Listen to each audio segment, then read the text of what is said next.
गीता के 121 अनमोल वचन। परिवर्तन संसार का नियम है। समय के साथ संसार में हर चीज परिवर्तन के नियम का पालन करती है। सत्य कभी दावा नहीं करता कि मैं सत्य हूँ, लेकिन झूठ हमेशा दावा करता है कि सिर्फ मैं ही सत्य हूँ।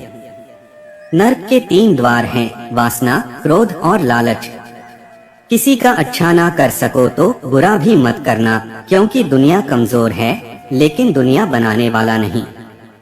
सदैव संदेह करने वाले व्यक्ति के लिए प्रसन्नता ना इस लोक में है ना ही कहीं और। जो चीजें हमारे दायरे से बाहर हो, उसमें समय गंवाना मूर्खता ही होगी।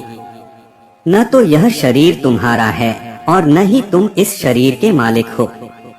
यह शरीर 5 तत्वों से बना है, आग, जल, वायु, पृथ्वी और आकाश। एक दिन यह शरीर इन्हीं 5 तत्वों में विलीन हो जाएगा। जिंदगी में हम कितने सही हैं और कितने गलत हैं, यह केवल 2 लोग जानते हैं, एक परमात्मा और दूसरी हमारी अंतरात्मा। परिवर्तन ही संसार का नियम है। एक पल में हम करोड़ों के मालिक हो जाते हैं और दूसरे पल ही हमें लगता है कि हमारे पास कुछ भी नहीं है। क्रोध से भ्रम पैदा होता है, भ्रम से बुद्धि व्यग्र होती है। जब बुद्धि व्यग्र होती है तब तर्क नष्ट हो जाता है।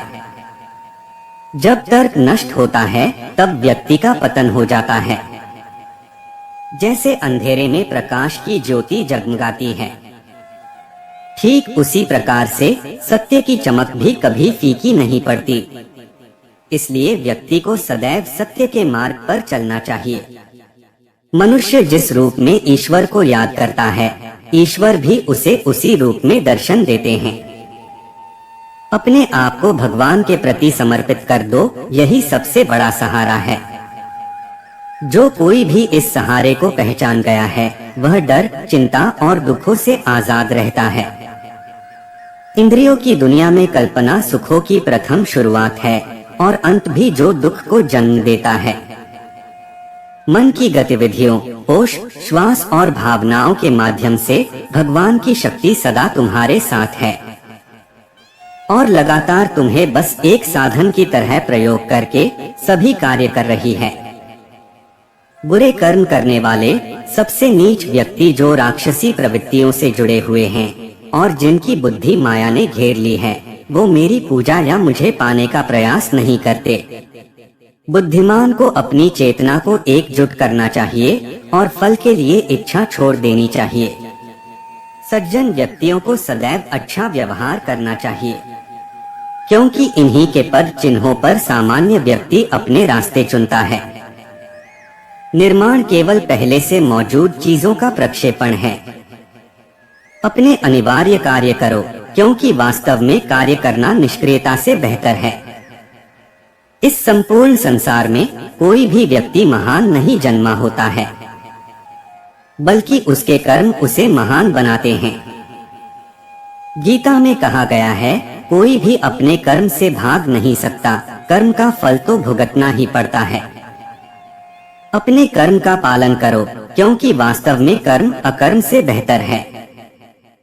सही कर्म वह नहीं है जिसके परिणाम हमेशा सही हो, अपितु सही कर्म वह है जिसका उद्देश्य कभी गलत ना हो। इंसान हमेशा अपने भाग्य को कोसता है, यह जानते हुए भी कि भाग्य से भी ऊंचा उसका कर्म है जिसके स्वयं के हाथों में है। बिना फल की कामना से किया गया कार्य ही सच्चा कर्म है। ईश्वर चरण में हो समर्पण, वही केवल धर्म है। ज्ञानी व्यक्ति ज्ञान और कर्म को एक रूप में देखता है। ज्ञानी व्यक्ति को कर्म के प्रतिफल की अपेक्षा कर रहे अज्ञानी व्यक्ति के दिमाग को अस्थिर नहीं करना चाहिए। अप्राकृतिक कर्म बहुत तनाव पैदा करता है। किसी और का काम पूर्णता से करने से कहीं अच्छा है कि अपना काम करें, भले ही उसे अपूर्णता से करना पड़े। अच्छे कर्म करने के बावजूद भी लोग केवल आपकी बुराइयां ही याद रखेंगे। इसलिए लोग क्या कहते हैं, इस पर ध्यान मत दो, तुम अपना कर्म करते रहो। कर्म उसे नहीं बांधता जिसने काम का त्याग कर दिया है। जन्म लेने वाले के लिए मृत्यु उतनी ही निश्चित है जितना कि मृत होने वाले के लिए जन्म लेना। इसलिए जो अपरिहार्य है उस पर शोक मत करो। आत्मा किसी काल में भी न जन्मता है और न मरता है, और न यह एक बार होकर फिर अभाव रूप होने वाला है। आत्मा अजन्मा, नित्य, शाश्वत और पुरातन है। शरीर के नाश होने पर भी इसका नाश नहीं होता। जैसे मनुष्य जीर्ण वस्त्रों को त्याग कर दूसरे नए वस्त्रों को धारण करता है, वैसे ही देही जीवात्मा पुराने शरीरों को त्याग कर दूसरे नए शरीरों को प्राप्त होता है।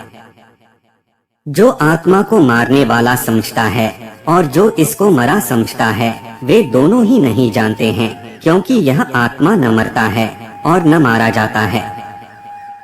वह जो मृत्यु के समय मुझे स्मरण करते हुए अपना शरीर त्यागता है, वह मेरे धाम को प्राप्त होता है। इसमें कोई संशय नहीं है। लोग आपके अपमान के बारे में हमेशा बात करेंगे। सम्मानित व्यक्ति के लिए अपमान मृत्यु से भी बदतर है। वह जो इस ज्ञान में विश्वास नहीं रखते, मुझे प्राप्त किए बिना जन्म और मृत्यु के चक्र का अनुगमन करते हैं। मैं ऊष्मा देता हूँ, मैं वर्षा करता हूँ और रोकता भी हूँ, मैं अमरत्व भी हूँ और मृत्यु भी। व्यक्ति जो चाहे बन सकता है, यदि वह विश्वास के साथ इच्छित वस्तु पर लगातार चिंतन करे। जब वे अपने कार्य में आनंद खोज लेते हैं, तब वे पूर्णता प्राप्त करते हैं।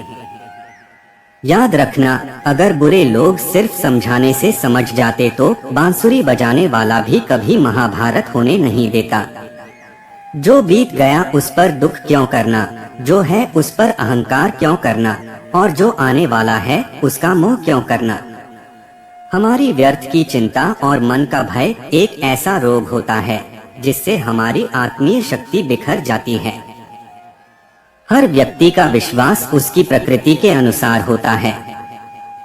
जो इंसान किसी की कमी को पूरी करता है, वो सही अर्थों में महान होता है। जो हुआ वह अच्छे के लिए हुआ है, जो हो रहा है वह भी अच्छे के लिए ही हो रहा है, और जो होगा वह भी अच्छे के लिए ही होगा। हे पार्थ, मैंने और तुमने अपने कर्तव्यों को निभाने के लिए धरती पर कई अवतार लिए हैं, लेकिन मुझे याद है और तुम्हें नहीं। मेरे लिए ना कोई घृणित है ना प्रिय, किंतु जो व्यक्ति भक्ति के साथ मेरी पूजा करते हैं, वो मेरे साथ हैं और मैं भी उनके साथ हूँ। मनुष्य अपने हृदय से जो दान कर सकता है, वो अपने हाथों से नहीं कर सकता, और मौन रहकर जो कुछ वो कह सकता है, वो शब्दों से नहीं कह सकता। प्रत्येक बुद्धिमान व्यक्ति को क्रोध और लोभ त्याग देना चाहिए, क्योंकि इससे आत्मा का पतन होता है। मैं उन्हें ज्ञान देता हूँ जो सदा मुझसे जुड़े रहते हैं और जो मुझसे प्रेम करते हैं। मैं सभी प्राणियों को समान रूप से देखता हूँ, न कोई मुझे कम प्रिय है न अधिक। लेकिन जो मेरी प्रेम पूर्वक आराधना करते हैं, वो मेरे भीतर रहते हैं और मैं उनके जीवन में आता हूँ। सब धर्मों का परित्याग करके तुम एक मेरी ही शरण में आओ, मैं तुम्हें समस्त पापों से मुक्त कर दूंगा, तुम शोक मत करो। प्रबुद्ध व्यक्ति सिवाय ईश्वर के किसी और पर निर्भर नहीं करता। मेरी कृपा से कोई सभी कर्तव्यों का निर्वाह करते हुए भी बस मेरी शरण में आकर अनंत अविनाशी निवास को प्राप्त करता है। मेरी कृपा से कोई सभी कर्तव्यों का निर्वाह करते हुए भी बस मेरी शरण में आकर अनंत अविनाशी निवास को प्राप्त करता है। हे अर्जुन, केवल भाग्यशाली योद्धा ही ऐसा युद्ध लड़ने का अवसर पाते हैं जो स्वर्ग के द्वार के समान है। भगवान प्रत्येक वस्तु में है और सबके ऊपर भी। मुक्ति का मुख्य द्वार केवल भगवत भक्ति ही है, जिसे सभी को स्वीकार करना चाहिए। ईश्वर ने हमें जो कुछ भी दिया है, वही हमारे लिए पर्याप्त है और यही एक अटल सत्य भी है। संयम, सदाचार, स्नेह एवं सेवा ये गुण सत्संग के बिना नहीं आते।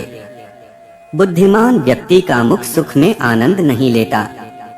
वह व्यक्ति जो सभी इच्छाएं त्याग देता है और मैं और मेरा की लालसा और भावनाओं से मुक्त हो जाता है, उसे अपार शांति की प्राप्ति होती है। जो व्यक्ति आध्यात्मिक जागरूकता के शिखर तक पहुंच चुके हैं, उनका मार्ग है निःस्वार्थ कर्म।